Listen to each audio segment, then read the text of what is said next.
देखते हैं science, general science का आज से कंप्लीट मैं आपको सिलेबस करवाऊंगी। उसमें पार्ट 1 स्टार्ट करते हैं। पार्ट 1 की बात की जाए, सामान्य विज्ञान। जनरल साइंस में कौन कौन से पार्ट आते हैं, तो सबसे पहले बेसिक में देखते हैं। जो विज्ञान होती है, विज्ञान के 3 पार्ट होते हैं। कितने पार्ट होते हैं? 3 पार्ट होते हैं, जिसके अंदर फिजिक्स, केमिस्ट्री और बायो आती है, ध्यान रखिएगा। जनरल साइंस जो 10th लेवल तक की चलती है, ध्यान रखिएगा। जो कॉम्पिटिशन में 10th लेवल तक की आती है उसकी बात करते हैं। तो भौतिक विज्ञान को अपन क्या बोलते हैं? फिजिक्स बोलते हैं। दूसरी अपने पास क्या है? रसायन विज्ञान जिसको अपन क्या बोलते हैं? केमिस्ट्री बोलते हैं। और तीसरा अपना पार्ट आता है जिसके अंदर जीव विज्ञान बोलते हैं। जीव विज्ञान जिसको अपन बायोलॉजी कहते हैं। तो इन तीनों को मिलाकर भौतिक विज्ञान, रसायन विज्ञान और जीव विज्ञान तीनों को मिलाकर क्या बनती है? जनरल साइंस बनती है। अब जनरल साइंस की बात करते हैं। सबसे पहले भौतिक विज्ञान की बात की जाए तो भौतिक विज्ञान का जनक किसे कहते हैं? तो ध्यान रखिएगा, भौतिक विज्ञान में जनक किसे कहा जाएगा? तो सर आइजैक न्यूटन को कहते हैं। किसको कहते हैं? सर आइजैक न्यूटन को। ध्यान रखिएगा, राजस्थान पुलिस के अंदर ये क्वेश्चन पूछा गया है कि न्यूटन का पूरा नाम क्या था। तो ध्यान रखिएगा, सर आइजैक न्यूटन है इनका पूरा नाम। अब जो सर आइजैक न्यूटन है, याद रखने का तरीका है। देखो, स्कूल में क्या थे अपने? हेड कौन था? प्रिंसिपल था। प्रिंसिपल स्कूल का हेड होता था। यहाँ भौतिक विज्ञान का हेड कौन है? न्यूटन है। तो इनकी पुस्तक का नाम याद रखना, मैथमेटिशियन प्रिंसिपिया। प्रिंसिपल से याद आ जाएगी आपको पुस्तक का नाम, मैथमेटिशियन प्रिंसिपिया।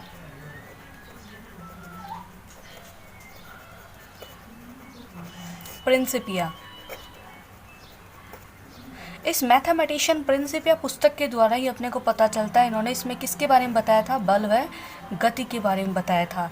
और इन्हीं के नाम पर बल का मात्रक क्या रख दिया गया था? न्यूटन रख दिया गया था। ध्यान रखिएगा, जो न्यूटन है, सर आइजैक न्यूटन, इनके नाम पे, इनके सम्मान में ही बल का मात्रक क्या रखा गया है? न्यूटन रखा गया है। इसके अलावा भी भौतिक विज्ञान में बहुत सारे वैज्ञानिक हुए, जैसे गैलीलियो की बात की जाए तो वो खगोल विज्ञान का जनक जिनको कहा जाता है। इसके अलावा अल्बर्ट आइंस्टीन, जिन्होंने अपने दिमाग का सबसे ज़्यादा यूज़ किया था। अल्बर्ट आइंस्टीन के बारे में जिनका फेमस फॉर्मूला E=mc²। कौन सा है? E=mc²। अपन फिजिक्स के अंदर इसको पूरे डिटेल में पढ़ेंगे, एक बार अपन इसके बेसिक देखते हैं। उसके बाद में बात करते हैं रसायन विज्ञान के जनक की बात करते हैं। तो देखिएगा, किसी भी वस्तु के बारे में जिन्होंने अभिक्रिया को संतुलित करने के बारे में बताया था, उनको क्या कहा जाता है? रसायन विज्ञान का जनक कहते हैं। इसका जनक आते हैं, उनके नाम याद रखिएगा। हालांकि ये बहुत कम, क्या ना के बराबर क्वेश्चन पूछा गया है, लेवोइजर। देखो, कई बुक में लेवाइसर भी मिलेगा, तो वो यही है। इन्होंने किसके बारे में बताया था? जैसे मान लो कि मेरे को किसी वस्तु को जलाने के लिए क्या चाहिए? जलाने के लिए ऑक्सीजन चाहिए। और किसी भी वस्तु को बुझाने के लिए किसकी ज़रूरत चाहिए? कार्बन डाइऑक्साइड को। तो देखो, मैंने हाइड्रोजन को जला दिया, H2 को क्या किया? ऑक्सीजन की उपस्थिति में जला दिया, तो क्या बन गया अपने पास में? H2O बन गया। क्या आप देखिए, यहाँ हाइड्रोजन 2 है, यहाँ भी 2 है, लेकिन यहाँ ऑक्सीजन 2 है और यहाँ कितने हैं? ऑक्सीजन के अणु 1 है, ध्यान रखिएगा। तो यह अभिक्रिया संतुलित नहीं है। तो इसको संतुलित करने के लिए देखो, जैसे एग्जाम्पल बताती हूँ। जैसे मेरे पास 1 है, अब 1 को मेरे को संख्या 2 बनानी है, लेकिन ये 1 ही रहना चाहिए, तो उसके पीछे लगाते तो 100 हो जाएगा, लेकिन आगे अगर कितने भी 0 लगाए तो कोई इफेक्ट नहीं पड़ता है। तो उसी तरीके से आप ध्यान रखिएगा, मेरे को 2 करने ना, ऑक्सीजन को कितने करने हैं? 2 करने हैं, तो पीछे नहीं आगे 2 लगाएंगे। तो यहाँ हाइड्रोजन कितने हो गए? 4 हो गए, तो हाइड्रोजन के भी 4 अणु। तो ये क्या हो गई? हाइड्रोजन की अभिक्रिया संतुलित हो गई, जल की अभिक्रिया। तो ये किसने बताया था? लेवोइजर ने बताया था अभिक्रियाओं को संतुलित करने के बारे में। ये मैंने एक एग्जाम्पल बताया ओनली आपको, ठीक है। उसके बाद में बात करते हैं जीव विज्ञान। जीव विज्ञान की बात करते हैं। जीव विज्ञान का जनक किसे कहते हैं? अरस्तु को कहते हैं। किसको कहते हैं? अरस्तु को कहा जाता है। अरस्तु की बात की जाए तो जीव विज्ञान के अंदर अरस्तु ने सबसे ज़्यादा इम्पोर्टेंट इनका काम आता है कि अरस्तु ने लगभग 500 प्रकार के जंतुओं का वर्णन किया था। अरस्तु की एक पुस्तक है, ध्यान रखिएगा, इनकी पुस्तक का नाम है स्टोरिया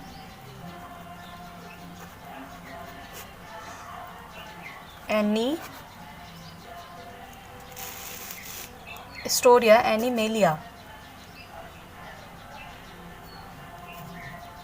स्टोरिया एनिमेलिया, ये अरस्तु की पुस्तक है, ध्यान रखिएगा।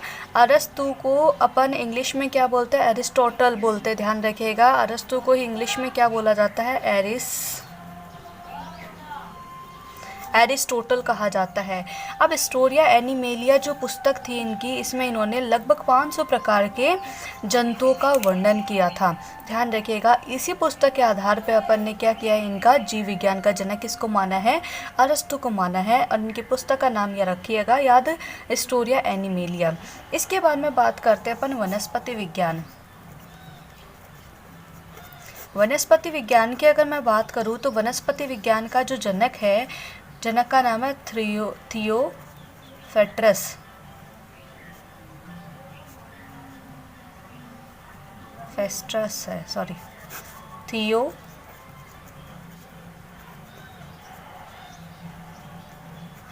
थियोफ्रेटस है।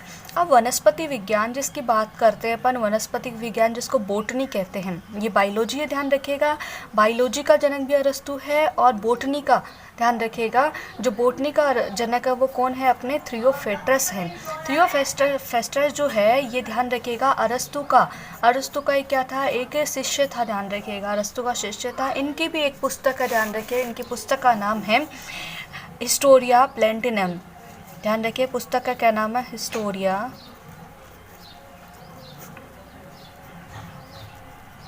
प्लेंटिनम। हिस्टोरिया प्लेंटिनम में इस पुस्तक के अंदर इन्होंने लगभग 500 प्रकार के जो आपके पौधे हैं उनके बारे में बताया था। इस आधार पे अपन थियोफ्रेटस को क्या मानते हैं, वनस्पति विज्ञान का जनक मानते हैं। अब अगर आपके पास में आ जाए बायोलॉजी का जनक अरस्तु है, तो अगर आपसे पूछ रहे जूलॉजी का जनक कौन है, तो जूलॉजी का जनक भी कौन हो जाएगा, अरस्तु को ही कहते हैं, ध्यान रखिएगा। तो ये बेसिक था। चलिए, मैंने अभी भी एक भी भारतीय वैज्ञानिक के बारे में नहीं बताया, तो ऐसा देखिएगा उनके बारे में बात कर लेते हैं। पौधे जो होते हैं, ध्यान रखिएगा, जो पौधे होते हैं वो क्या होते हैं, तो पौधे क्या होते हैं, सजीव होते हैं। ध्यान रखिए, पौधे क्या होते हैं, सजीव होते हैं। क्यों भाई, क्योंकि जो भी श्वसन क्रिया करते हैं वो क्या होते हैं, सजीव ही होते हैं। तो क्वेश्चन आपसे सीधा पूछा जा सकता है एग्जाम में कि पौधे जो है वो श्वसन क्रिया में कौन सी गैस का यूज़ करते हैं। तो आप ध्यान रखिएगा, पौधे हो चाहे कोई भी जीव जंतु हो, वो श्वसन क्रिया में, जब भी आपके पास में ऑप्शन आ जाए श्वसन क्रिया, तो श्वसन क्रिया में हमेशा कौन सी गैस का यूज़ करते हैं, ऑक्सीजन गैस का उपयोग करते हैं, ऑक्सीजन गैस का। लेकिन पौधे जो होते हैं वो प्रकाश संश्लेषण की क्रिया, जिसे बोलते हैं फोटोसिंथेटिक की क्रिया, तो प्रकाश संश्लेषण की क्रिया में ये किसका उपयोग करते हैं, CO2 का। यानी कि भोजन बनाने में किसका यूज़ करते हैं पौधे, भोजन बनाने में CO2 गैस का यूज़ करते हैं, लेकिन श्वसन क्रिया में किसका यूज़ करते हैं, ऑक्सीजन का। इसीलिए तो कहा जाता है कि पौधों के नीचे, पेड़ पौधों के नीचे रात को कभी नहीं सोना चाहिए, क्योंकि पौधों के नीचे क्या करते हैं, रात के समय पौधे श्वसन क्रिया करते हैं और श्वसन क्रिया में ऑक्सीजन लेते हैं और कार्बन डाइऑक्साइड छोड़ते हैं, जिसके कारण से क्या होता है, कार्बन डाइऑक्साइड की अधिकता हो जाएगी और व्यक्ति के दम घुटने से मृत्यु हो सकती है, ध्यान रखिएगा। तो इस वजह से पौधों के नीचे रात को नहीं सोना चाहिए, ठीक है। इसके बाद में बात करते हैं, मैंने यहाँ भारतीय वैज्ञानिक की बात की थी, तो किस वैज्ञानिक ने सिद्ध किया था कि पौधे क्या होते हैं, सजीव होते हैं। तो एक वैज्ञानिक है जिनका नाम याद रखना, J.C. बॉस। J.C. बॉस जो थे, इनको पौधों की क्रिया विज्ञान का जनक कहा जाता है। तो ये थोड़ा मेरा बेसिक था, और इसके बाद में अपन बायोलॉजी के पार्ट स्टार्ट करेंगे। बायो में आप लोग मेरे को कमेंट करके बताइएगा कि कौन सा पार्ट सबसे पहले स्टार्ट किया जाए, तो मैं एक बार फटाफट रिवाइज करवा देती हूँ। देखो, विज्ञान क्या होती है। जनरल साइंस की बात की जाए तो फिजिक्स, केमिस्ट्री और बायो के कुछ पार्ट 9th लेवल तक के मिलाए गए हैं, जिसको मिलाकर क्या बोला गया, जनरल साइंस बोला गया है। जनरल साइंस को 3 पार्ट्स में डिवाइड किया गया, भौतिक विज्ञान, रसायन विज्ञान और जीव विज्ञान। भौतिक विज्ञान के जनक की बात की जाए तो सर आइजैक न्यूटन है। इनकी पुस्तक का नाम मैथमेटिशियन प्रिंसिपिया है। इसी पुस्तक के अंदर इन्होंने बल व गति के बारे में बताया था। इसके अलावा बात की जाए तो और भी बहुत सारे वैज्ञानिक हुए हैं, जैसे बात की जाए अल्बर्ट आइंस्टीन। अल्बर्ट आइंस्टीन का जो फेमस फॉर्मूला था E=mc², इनके बारे में अपन प्रकाश के अंदर फिजिक्स में पढ़ेंगे। तो mc² चैप्टर के अंदर इन्होंने फॉर्मूला दिया था।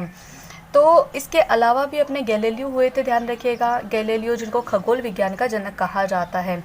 गैलीलियो, ध्यान रखिएगा, गैलीलियो वही है जिन्होंने सबसे पहले जड़त्व का नियम दे दिया था। न्यूटन की गति के 3 नियम है ना, उनमें फर्स्ट नियम जड़त्व का नियम, इनर्शिया लॉ है, वो सबसे पहले गैलीलियो ने दे दिया था, ध्यान रखिएगा। उसके बाद में रसायन विज्ञान की बात करते हैं तो रसायन विज्ञान का जनक कौन है, लेवोइजर है। ठीक है।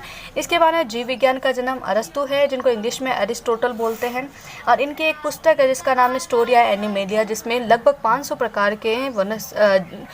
प्रकार के जीव जंतुओं के बारे में बताया गया है। अरस्तु को ही जीव विज्ञान जिसे बायोलॉजी बोलते हैं, और इसके अलावा जूलॉजी जिसको जंतु विज्ञान बोलते हैं, इसका भी वैज्ञानिक माना जाता है, यानी कि जनक माना जाता है।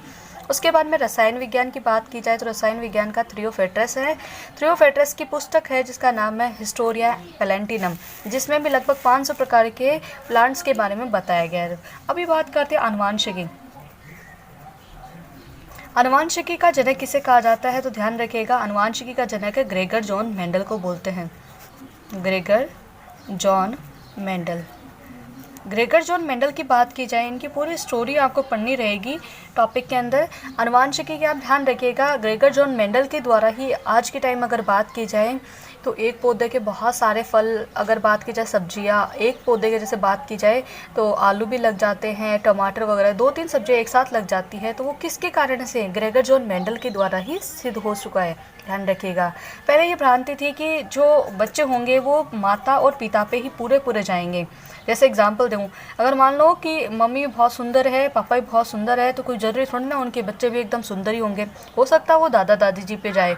तो ये सब भी किसने प्रूव किया था, ग्रेगर जॉन मेंडल के नियमों में, तो वो अपन आगे डिटेल से पढ़ेंगे। आई होप क्लास आपको समझ में आई होगी। तो बाकी अपन अगले पार्ट के अंदर इसके बारे में पूरी डिटेल देखेंगे, और आप कमेंट ज़रूर करिएगा कि बायो का पार्ट में अपन कौन से टॉपिक को स्टार्ट करें, और प्लीज़ इस चैनल को ज़्यादा से ज़्यादा शेयर कीजिए, लाइक करना और सब्सक्राइब करना। Thank you.